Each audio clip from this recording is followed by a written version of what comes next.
Good morning, everyone. We don't have any questions for office hours today. So what I wanted to do instead was run through an actual demonstration. Um, we won't take the whole 45 minutes, maybe like 15-ish minutes, but I wanted to show a tool um, that I think, well, it's been really helpful in my journey, but I do find that it is very helpful in other people's journeys as well.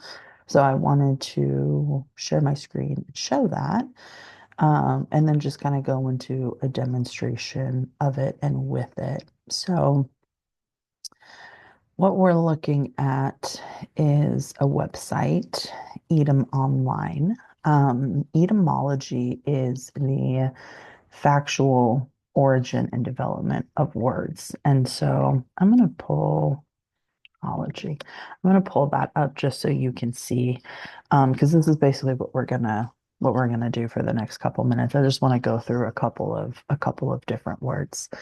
Um, this was introduced to me probably 2-ish years ago, and it was introduced to me in conjunction to just learning that I was engaging in around like UCC commerce and legalese, words that um, attorneys and individuals will use in contracts. There are a lot of words that we think mean one thing, but actually mean something else. So if your curiosity, really gets the best of you after this, I'll also add in a document just some other um, PDFs or resources that you can, begin maybe to look up the origin of the word, but then even see like legally speaking, what does that word mean? What does it mean today? The funny thing about words is just because the definition of a word changes doesn't mean that that origin changes. So in the world of commerce and law, there is a dictionary that's used called Black Law's Dictionary. We're now on the sixth edition.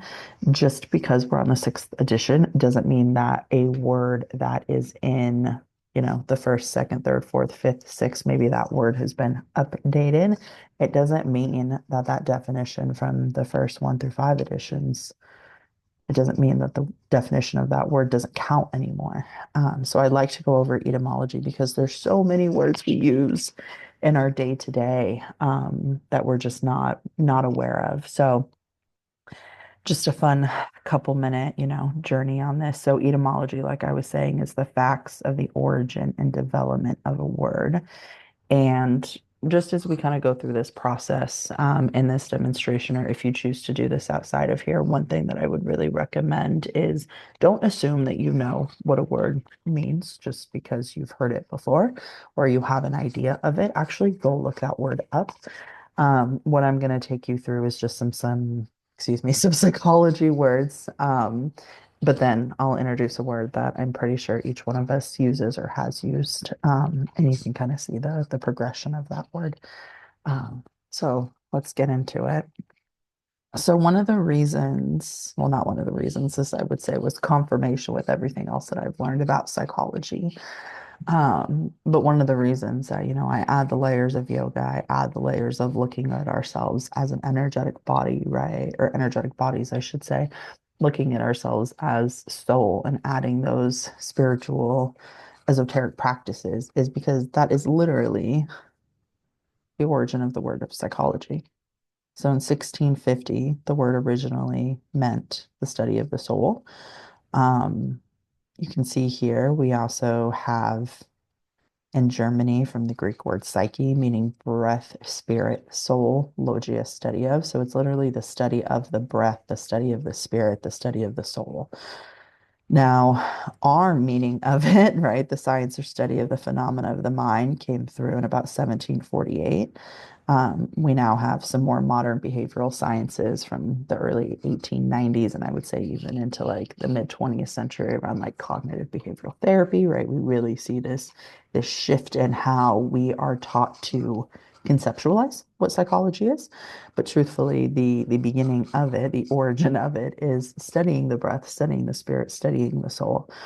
And so I mentioned that, right? Don't assume you know what a word means, because this is where we really get to just have some fun. And my recommendation is always like pen and journal, just write down a word, notice what lands, write some things down because as you engage in this process, it's not necessarily that your mind needs to know this stuff.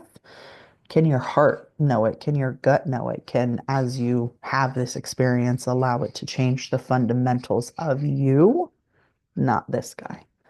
Um, for those that saw the training in the first week, or that haven't, I'll just send a little reminder.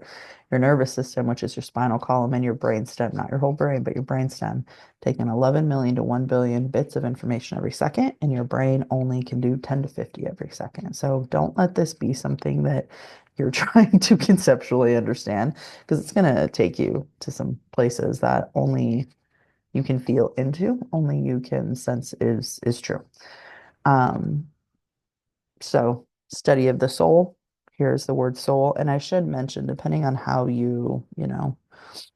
are using the word, because words have various meanings and placements and how they're used, you may find another definition under, right? Um, I've looked this one up a decent amount of times, so I know what I'm looking for is on the top, but I just wanted to invite you in your journey to explore that underneath, if maybe what you're finding isn't in the first, or what you're seeking, I should say, isn't in that first box.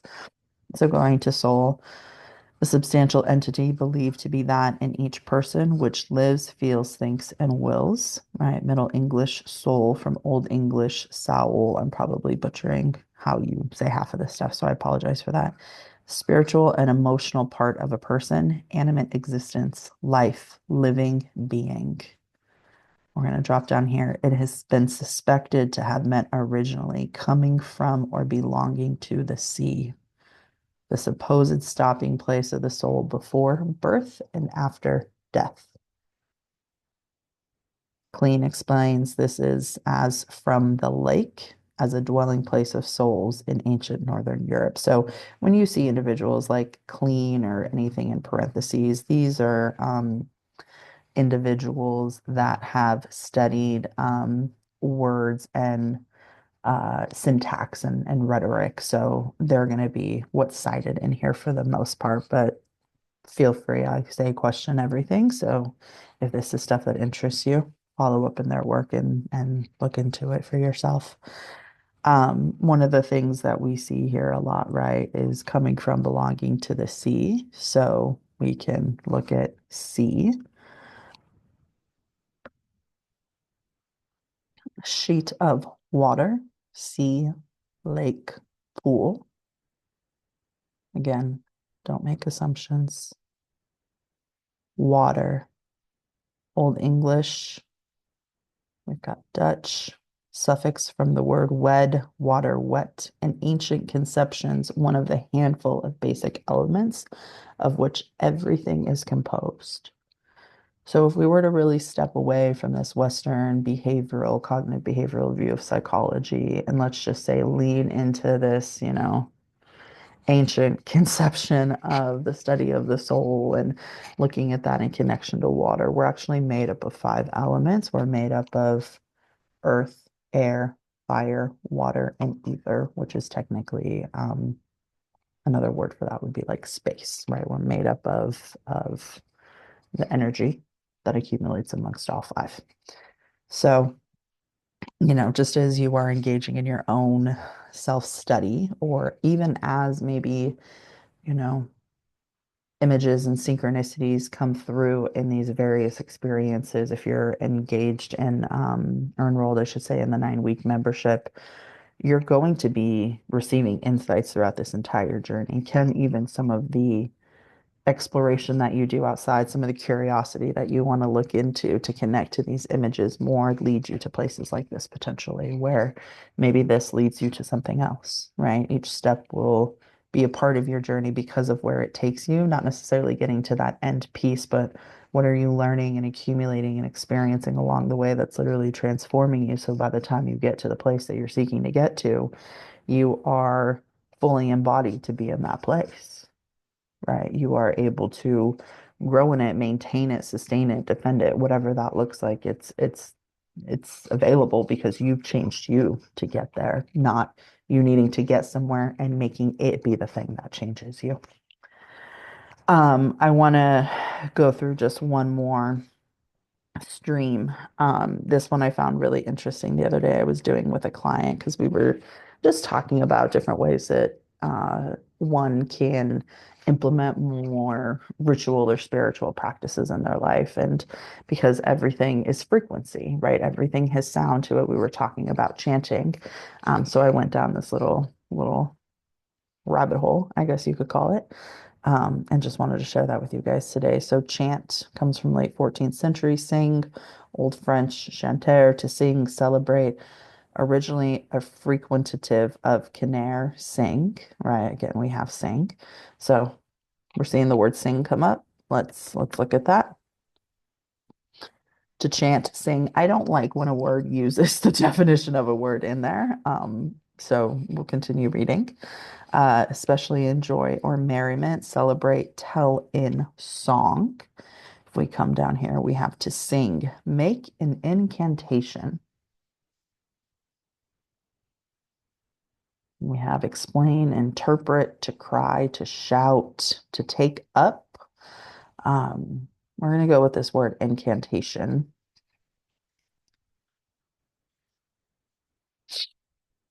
Art or act of enchanting by uttering magical words with ceremonies supposed to have magical power. The formula of words or the ceremony employed. Okay. Um, you'll see different things, chant magic over, sing. We went over that spells. The reason that this is important is because of what I was speaking about at the beginning. Words have frequency. And one of the things that if you are a part of the membership or if you're not, I would invite you to either join or find this resource online. The Kabbalion is a book that was introduced to me maybe like 6 months to a year ago, and it's the seven hermetic laws of the universe. And one of those laws is the law of mentalism, meaning whatever it is that is in our unconscious mind is the universe, is the thing that we create. The other laws support the fundamental notion that exists about like what is in me unconsciously, right? Not from a logical standpoint, right? To say like I want this thing, but then to have contradictory unconscious belief systems, it's not going to move you to that because it's going to hold in what is the unconscious. And we've been so conditioned to be afraid of the unconscious, but in all actuality, it's going to be there. We might as well turn around and look at it rather than let it drive the show and just say, I don't know what it is. I'm too afraid to look at it because most of the time there's nothing to fear. It's literally us. We literally have nothing to fear about ourselves, especially when we start to see ourselves through these lenses versus Western medical, behavioral complexes that I won't get into right now. But coming back to this, when we say things, right, or even when we think things, there is a frequency, a energy that is being put out. Our words are very powerful. A lot of the times we don't know what those words mean. And I'll get to an example when we close that just kind of demonstrates that um, and plays with that a little bit. But if we can all become aware of, right, maybe we're not chanting, maybe we're not singing. What are we saying though? What are we saying each and every day that is literally blessing us or cursing us? If we're not aware that that law exists, but it is a law, it's still going to function whether we know it or not. So now that it's an awareness, can we become more aware of the things that we are literally saying each and every day so that those things can actually be in alignment with how we want to see ourselves and how we want to, interact and participate in our community and the world and the universe, despite all the things going on, right? We're always going to be able to have agency and responsibility over ourselves. I don't use the word control. I'll get into that in another video at another time, but that agency and control is always going to reside in us. We just have to engage in practices that allow us to tap back into that. And this is one of those practices. So one of the words we're seeing a lot in here is magic, right? Magical, magical, magic. Art of influencing or predicting events, producing marvels using hidden natural forces. Okay. I know for some that can sound scary, right? But think about that word natural for a minute. If it's natural, it's a part of nature, right? And we always talk about how much nature heals us. Well, that's literally because nature are restorative powers, powers of growth, life, character, essence, course of things, natural character, quality, the universe, literally birth. I think it's so beautiful to hear and feel and allow yourself to energetically vibrate with what these words stand for, truthfully, because this is one thing that we forget that we're actually a part of. We forget that we roll with the rhythms of nature and the cycles of the universe, and we try to control them. And control doesn't exist in nature. It literally, you can manipulate it, you can modify it, you can do things to it, but to actually fully control it is impossible. So why do we every day try to control when that's literally not even in our elemental being to begin with? Again, I'll go into that in another video at some point, maybe another office hours. But um, you know, going back to this particular rabbit hole, right? We started with chant to sing to incarnation to magic to nature, right? We're seeing that as we chant, as we sing, we are literally invoking the restorative powers of the body, powers of growth, literally invoking the universe that is within us. And that is absolutely beautiful. The last thing I want to show you guys is this word, because we say this word all the time in so many ways.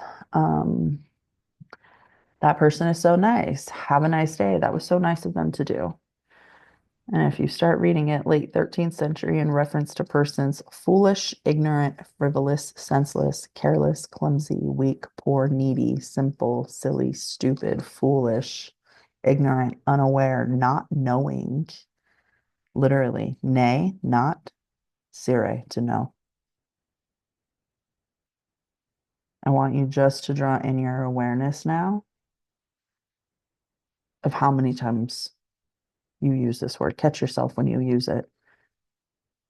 We have down here, again, etymology is the origin and development of a word. So we'll see how it's changed in the 14th century, 15th century, all the way up to the 18th and 19th century to kind, thoughtful. Again, just because we think a word means something now doesn't mean that that original thing is no longer prevalent. That word still invokes an origin of something. So if this is actually what you want to say genuinely about a person, I'm highlighting kind, so that's what I'm referencing. If you want to say someone is kind, go for it. Class, sort, variety. I mean, maybe not. Maybe that's not the word you're looking for either, right? Maybe we're looking for loving, right? Maybe we're looking for a word that is not the word that we would normally put to it. Or maybe you meet someone and you're like, no, seriously, have a foolish day. Have a nice day. Use it however you want. Just be aware of what you are invoking when you use it. Um, that's going to be our tutorial for the day. Again, you can come to Edom Online to use this resource. There's an app you can download on your phone if you prefer. I love playing with words. It's a lot of fun. I'm going to stop sharing my screen right now. But yeah, if you guys have any questions about this, feel free to reach out and let me know. And then see you next week for all the things.